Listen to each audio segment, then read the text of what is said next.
Yo, what is up? So I've just partially blinded myself by staring at the sun for too long. You're not supposed to stare at the sun at all, to be honest, but it is obscured behind some clouds, so the sun is barely peeping through.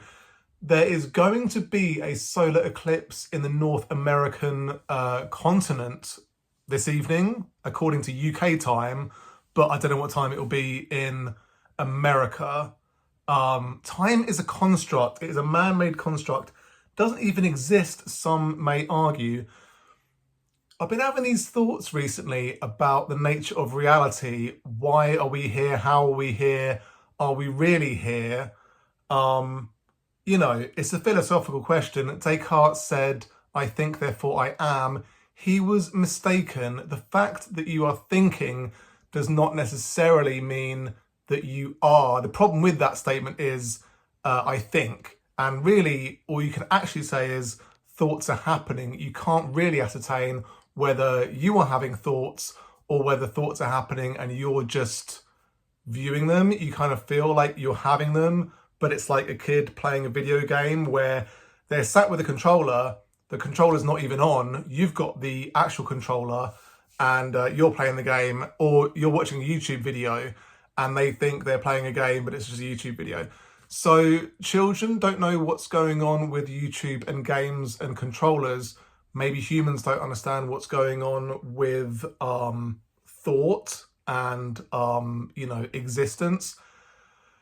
It's a real head scratcher. One thing that I have been told in the past that has helped me deal with these concerns about, being happy with my life and the problem of suffering and, dealing with the day-to-day stresses that we all go through, is to think that perhaps I am living, my life, and actually what's going on is I'm 90 years old, but my consciousness has been sent back to this point to relive this part of my life in order to just have a good old time and to experience my kids being little, holding my kids, playing with my kids, watching them grow older, because when I'm 90, they will be adults. And, maybe this part of my life was, the most joyous and the most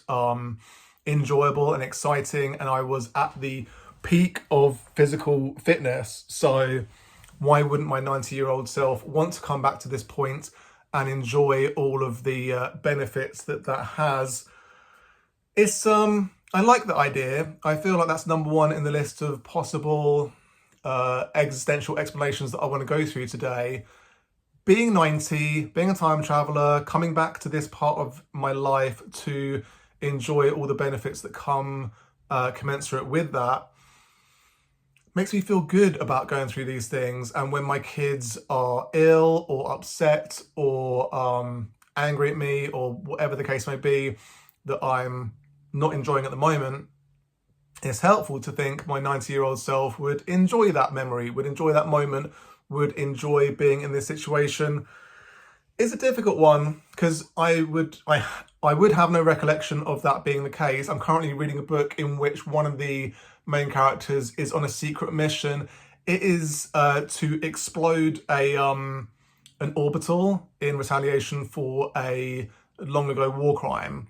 And his memory has been wiped to the extent that he doesn't even remember that he's on a secret mission. He only understands that he's going to this orbital as an emissary of his race, and he'll remember when the time is right and he has to do his job and explode the orbital. So maybe I'll never have the knowledge that I'm actually a 90-year-old person going back in time and reliving these moments. Maybe it'll just all end at some point and I'll stop this current state of existence and go into another. I don't know. The second idea is this is all a simulation, like The Matrix or that great episode of Red Dwarf where they wake up from a simulation. I like that idea a lot. Obviously in The Matrix, Neo wakes up in some sort of goo business and he has to get unplugged and goes down that water slide and gets saved by the weird robot crab thing and taken up to Morpheus and all the rest of them. that whole idea, if you think about it too long, it doesn't make any sense at all, because apparently one person unplugged themselves from the Matrix to start the whole resistance program. How did he get out of the goo bath? How did he go down the water slide and get saved by like the first crab? Like, who was controlling the first crab?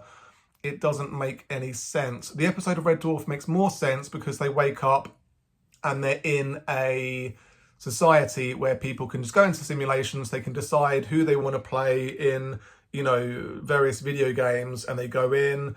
Maybe they're in a situation that they are not enjoying, like they're homeless or they're rich, but they're like part of a corporate horrific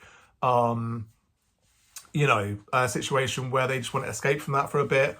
Whatever the case, they want to escape into another world for a while and enjoy playing a video game, playing in this Red Dwarf situation. So perhaps there is a, you know, futuristic society in which people choose to come and live in this simulation, and they want to be a muscular, 40-year-old white guy like me.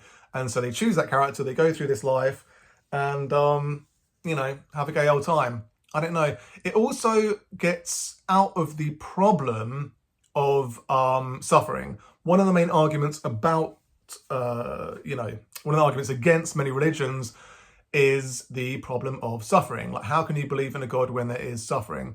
So the simulation problem the simulation idea gets around that problem, because if we're in a simulation, then you choose to be a kid with terminal cancer. You choose to be someone who dies in a horrible fire. You choose to be, in a third world country dying of starvation. There's all these situations where obviously no one would choose to be in that situation, and it's horrific. And, kids die of leukemia, kids die of horrific things all the time. And if there is a God, why don't they stop that? But in the simulation situation, there's none of that concern, because you just go to the next simulation, or you come out of the simulation and you go back to your normal life. So I like that idea a lot, and it gets around that problem. The third idea is this film 9 Days, which I think is a great film. There are some mixed reviews online, which I don't really understand, because I feel like it's just an amazing film. But there is a character who interviews people who want to go into this world and have lives in this world.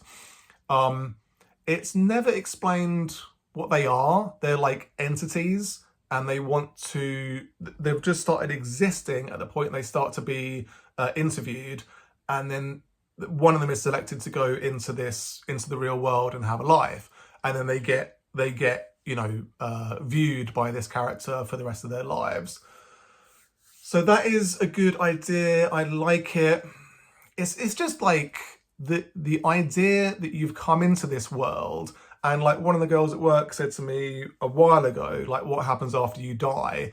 And that is this sort of concern for a lot of people is, is there a heaven? Is there a hell? Is there an afterlife of any description? I don't believe in any of that. I just feel like we just stop existing. It's like it's like a match pressed to a cold window pane. It just sputters out. And, her concern with that was, are you not worried about, ceasing to exist? And my answer was, well, I didn't exist before I was born, and I wasn't, I didn't exist. I wasn't aware of anything. Like, my existence started when I came into the world. I don't remember the first, 4 years of that existence. So it's, I'll just stop existing and I won't have any worries. One of the things I sort of enjoy thinking about is not existing, and that sounds like kind of a messed up thing, but I don't think I really mean that. I think I just mean I like the idea of existing without pain. Because I'm in pain quite a lot of the time, I like the idea of existing without pain.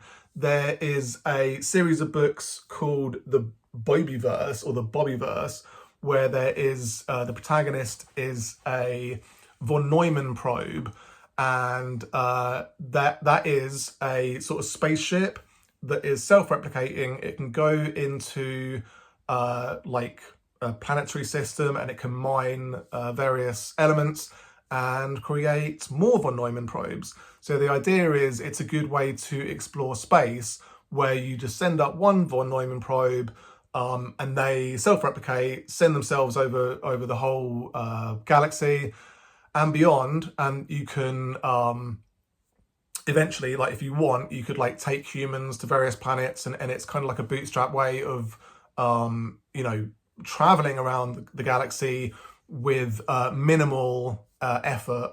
One of the problems with the von Neumann probe is you have to come up with some sort of artificial intelligence to be in charge of that. These books get around that problem by having a human intelligence put inside the first von Neumann probe, and then that human intelligence is replicated as well, and there is divergence in that intelligence, where each time they're replicated there's slight changes. So the first Bob is a certain way, and each iteration of him is called a different name, and they're all slightly different, and as the generations go on they get more and more different, to where they're completely different people. So it's kind of like, what am I begins to be the question, and Bob realizes that the intelligence that he was taken from maybe was different from him, so he wasn't like an exact copy of that first human intelligence. In any case, I like the idea a lot. The fourth idea I have is that we're all immortal beings, and this current state of existence is some form of punishment for a crime that we have committed. It's kind of it's an interesting one to think about, and I suppose, like, being an immortal being, like, nothing has any meaning. Like, I think if you live beyond a certain number of years, life, death, existence, all this kind of business probably loses all meaning. So, like, choosing to go into this sort of simulation or this existence is meaningless. So I don't know. It's a real head scratcher, this whole thing, and I feel like the longer I think about it, the more complicated it gets. But I think it's just, I kind of feel at the moment that I have this feeling that things aren't real, or like there's I'm struggling to connect to the world in a meaningful way sometimes. Like I feel like going on holiday recently, and then having like the experience of my kid going to hospital for 6 days made me feel like I'm seeing so many people going through so many things, and I'm sort of struggling to get my head around there being 7 billion people on the planet, and they're all living their separate lives. And it's just a real hard thing to get your head around, that we're all going through challenges and diversity, and we're all going to die at some point. And what does that mean? The sun is really coming out now. I probably shouldn't have stared at it for too long, because I think it's taken a disliking to me. So it's really, there we go, that's good. So I've got a halo on my head as well. So I don't know. What do you think happens after we die? And what do you think what is the meaning of life? That is the real question, isn't it? There's a feeling that the meaning of life is to reproduce, to procreate. I don't really like that idea very much, because it kind of precludes people who are unable to reproduce or don't want to reproduce from the conversation of meaningful existence. So it's a weird one. And obviously, I think it's just enjoyment, like pleasure, doing what makes you happy, being happy. I feel like that has got to be the meaning of life, right? Like not being in pain, being happy. There was a thing I heard the other day where it was like, all suffering is bad until otherwise proven. So obviously BDSM exists, and that includes necessarily suffering, but sometimes pain is nice in a way. So, there's no such thing as a truism necessarily. So maybe I'm just in my head too much. Maybe I'm just thinking too much. And that is a problem. But I don't know.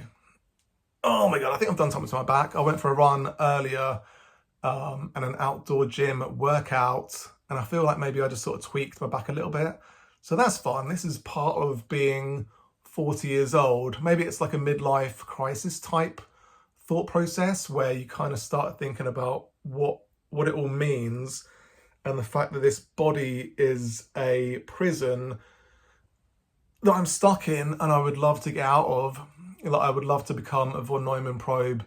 It's something that I think about quite frequently because, yeah, just the idea of like traveling around the galaxy and discovering new, you know, planets, civilizations, interacting with other entities would be exciting. There was a cool concept in the current book that I'm reading, an Ian M. Banks, called Look to Windward, in which there is an odd sort of alien life situation where it's a giant kind of biosphere thing, like absolutely gigantic, and there are megafauna that live within it. And there's a member of the culture who goes in to investigate and study these creatures.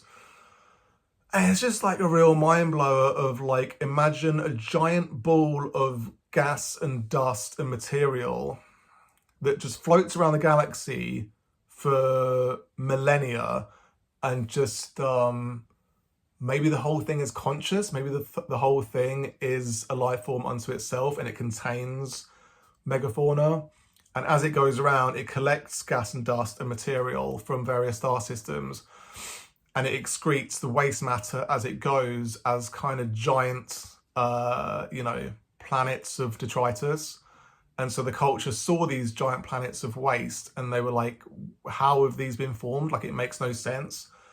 So the idea that we're looking for little green men in the universe as being, extraterrestrial lives is perhaps, folly. And we should be thinking of alien life as potentially completely different to our, forms. There was a Ray Bradbury book called The Dark Cloud, I want to say, and that involved a dark cloud coming into the solar system and sort of blotting out the sun to a large extent, to where global cooling started to occur, and so it became a life and death situation where the scientists of humanity had to figure out what was going on and solve this problem before humanity died out. And they managed to start communicating with this dark cloud, and it was actually sentient, and it had come into the solar system to feed on, the energy of the sun. And little did it know that we were life forms on this planet and that we were suffering due to it. So it got the message and, buggered off. So it's something to think about, but I don't know. Maybe I'm just thinking too much. Maybe I'm not busy enough. Maybe I haven't got enough kids. Maybe I should just keep on having kids until my brain stops working entirely. And then maybe I need to work more. I need to work more hours, become a better, harder worker in this society. Who knows? Anyway, that's all I want to talk about today. You take care. Peace.